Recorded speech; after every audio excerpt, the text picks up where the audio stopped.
Earth's got a problem. Earth's got a multitude of problems. Predominantly, the problem is, well, in reality, we have very little problems beyond needing sufficient nourishment, sufficient shelter. Earth continues to play and press a game where we create more issues and problems for ourselves in life out of pursuing a better and easier way, if you want to put it bluntly, an escape from the hardships of reality rather than accepting that life isn't necessarily hard, but life is a struggle that takes effort and a little bit of discipline and the ability to tolerate not only the struggles that we go through, but the struggles other people go through. If you want a real lens and perspective into the core fundamental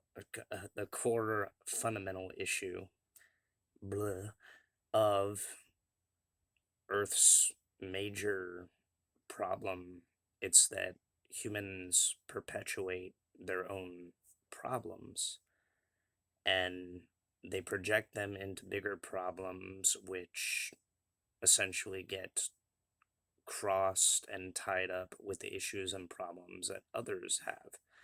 As a result of our nature, we seek to solve problems, but in reality, it's like cutting the head off a hydra. For every one issue we solve, three more come as a consequence and a result of our actions. And this is predominantly because human beings operate in a kind of retro causal way. We can only enact and put forward an action and really learn from the result as the momentum of said action is carrying forward.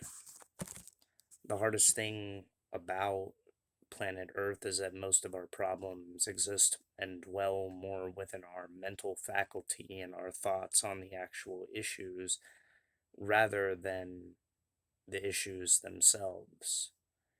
And this is not to say that the world doesn't have problems when it comes to ideals and sharing the issues that face us, whether it comes from differentiations in concepts and beliefs or simply our viewpoints and our ways of going about life. We are essentially navigating the waters of one another's struggles and conflicts and the turmoil of living in a world where there really aren't any safety bars in reality to keep us from steering ourselves on a course and trajectory where we face a multiplicity of issues. The hard part of being alive and being on planet Earth is really finding what to do with yourself that has a value, not something equated in the weight and measure of money or material possessions, gold, pursuits, but something that rings true to a core fundamental aspect of your being and yourself. And that can really be anything. It really can. Unfortunately, because we're so embridled in our own hangups and issues and the hangups and issues of other people, we create a far more restrictive life than what life actually on the surface appears to be. Caught in having to pursue everything that we do and keep up with the status quo of how the structures, the very rigid and callous organized order of how the world works and operates, we often forget and neglect sometimes that the beginning of this journey for all of us was more within the realm of enjoying life, seeing life as a beautiful, wonderful thing, having fun with life, being creative, having imagination, and not being so bewildered and frightened and afraid of the very world that creates us. Over time, this world, due to the conflicts and the nature of how human beings work and operate, becomes a kind of self reflective mirror through which our mind and the faculties of our imagination sometimes are seemingly turned against us, where what once felt like a dream becomes somewhat of a mirage in our minds, and we ponder and we wonder whether or not this is really the world we were born into, and for what reason and what purpose, if it is not but suffering for the sake of perpetuating what equates to a world that endures through hardship and struggle for the sake of enduring hardship and struggle. But that is not the case. There's far more to humanity and being human than just equating and chalking up your existence to what the status quo of life and quote unquote normalcy and what you can get out of the world really offers. In fact, that's pretty surface level and skin deep. In a lot of essence, the hardest journey in life is not through life. That's a given. We all have to go through life. We don't really have a choice. It's not the journey through life that is the hardest part. It's the journey back to the core essence and fundamental nature of who and what we are, not as people, not as identity, not as ideals, but as beings, as embodiments, as unique and multifaceted parts of an interconnected whole. We all have roles and purposes not dictated and governed by what people tell us to be, what our career paths are, what our jobs are. These don't make an entire human being, nor do they make the entire identity of a human being. In reality, all of us are going through our own struggles, yet we are so embridled and sucked into the game of how the nature of this world is. Oftentimes, we only see the surface level. We take things to be surface level. We only see people and identify people as their roles, as the characters they play in the backdrop of our life, never realizing and recognizing, or only in fleeting moments, that other people are having their own experiences, both internal and external, in this world at all given times, at all given moments. Their courses and trajectories through life are their own unique story, and some aspects and facets of people you will never know. You'll never know what people go through. You never know who has endured what, who's discovered what, who keeps to themselves necessarily, who simply passes in a momentary glance, never revealing the treasure trove of knowledge and wisdom that they have come upon in a given lifetime from their experiences. And even deeper than that, the dreams that they've had, the nightmares that they've had to go through and endure and grow from, overcome, adapt out of. It's very easy to get lost in the idea and the concept that all of this is just a meaningless pointless game, but in reality, that's exactly what it is. It's a game, it's a dance, it's supposed to be fun. And oftentimes we neglect or forget this fact when we get caught in the wake of a very weary world that continuously pushes our buttons, pushes our limits, pushes our boundaries, demands more and more expectation out of the physical faculties of the body, never really giving us the ability to let up and let loose and be who we actually are. At the end of the day, everyone born on this planet experienced what it was like to be a child, and in my opinion, it's not that we aren't supposed to grow up, aren't supposed to grow old, but we forget the core essence of our nature, of our being, as something fundamentally not rooted in the emotions of fear, of anxiety, of guilt, of shame, of expectation, and this hierarchy of needs that comes with having to hold the weight of the world on our shoulders. This world is so much more than that. It's an opportunity for introspection, of reflection, of imagination, of creation, of exploring the faculties, of embodying a being that is like a nerve ending of all experiences. We're not rooted fundamentally in just the waking mundane of this physical world and its physical nature. No, we always have a conduit to something beyond that. And this world tries very hard to separate us from that. It tries to convince us that it's just the realm and the illusion and the delusion of the mind. Well, is this world not all delusion if everything produced comes from the faculty of the human mind? And if so, why is it that the reality that we experience is treated as the only thing real? If it's all just a product of the mind, is it just because it's tangible, touchable, experienceable in the present moment?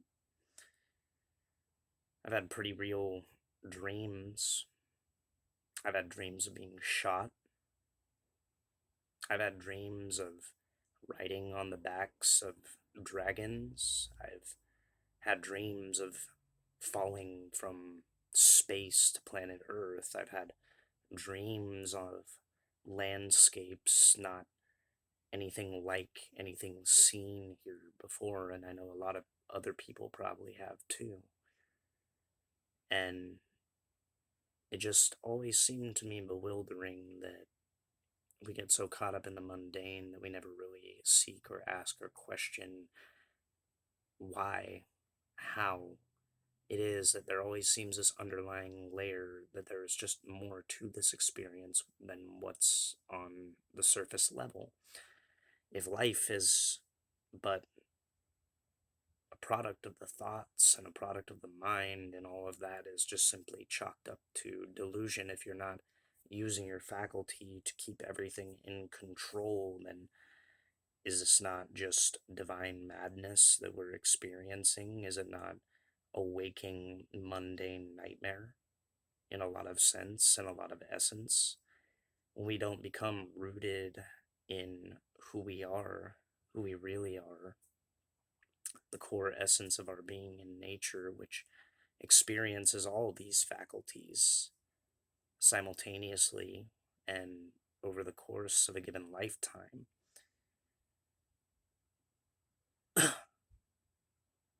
we very easily become dropped into a dream of mundane and harsh, brutalistic circumstances. The expectations of the world press and weigh heavy on our shoulders and make us feel constantly like we never do enough. We're not good enough. We're not capable of being anything more than a given role and an assigned identity that isn't actually who we ever really are, but people's projections and reflections of who they see and make us out to be in their minds. So why take that seriously if it's all just an illusion? If it's all a real life smoke and mirrors trick? It's all a game. Does that mean that the game has to be so serious all the time? Does the game have to be about life and death circumstances constantly? Because we're all going to kick the bucket at some point. That's a given. Nobody gets out of this experience alive. Hate to tell you. But at the same time, I would implore you and welcome you to accept the idea of the fact that it's not an eternal circumstance with a little bit of a not necessarily nihilistic worldview or mindset, but the fact that it makes everything a lot more unique and special to simply be able to go through those experiences, whether they were good or bad. If you can learn something from them, if you got to be the role of what you were, what you are, whether it worked out in your favor or not, can you really truly regret any of the things that came in between those time periods?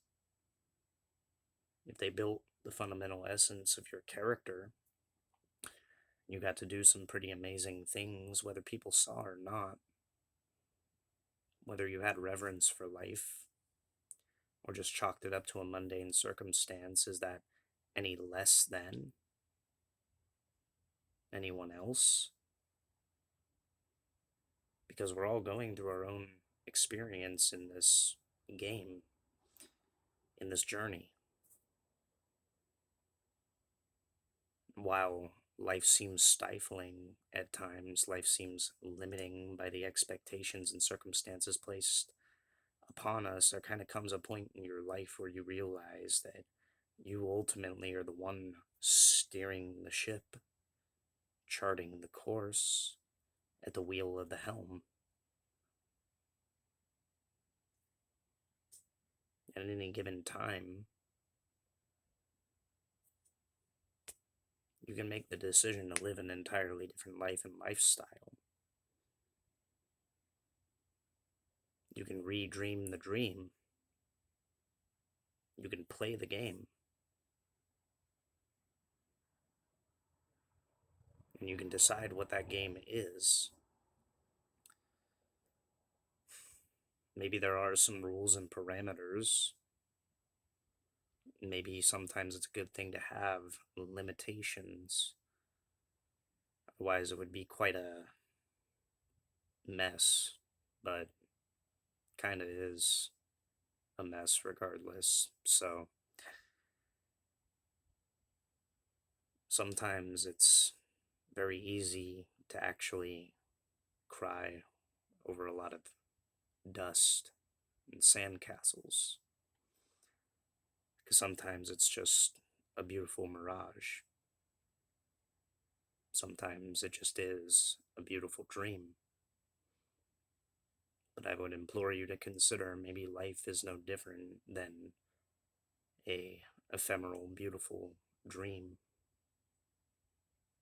It's just dependent on your perspective. Now you look at it, because ultimately it is up to you to really see just what it is you were dreaming about. What you're dreaming about, when you investigate it, when you explore it, often comes back to the very core and essence of your nature. It's all got to emanate from some point. It's all got to burst forth from something. There has to be a source. Well, it makes sense that that source is at the beginning.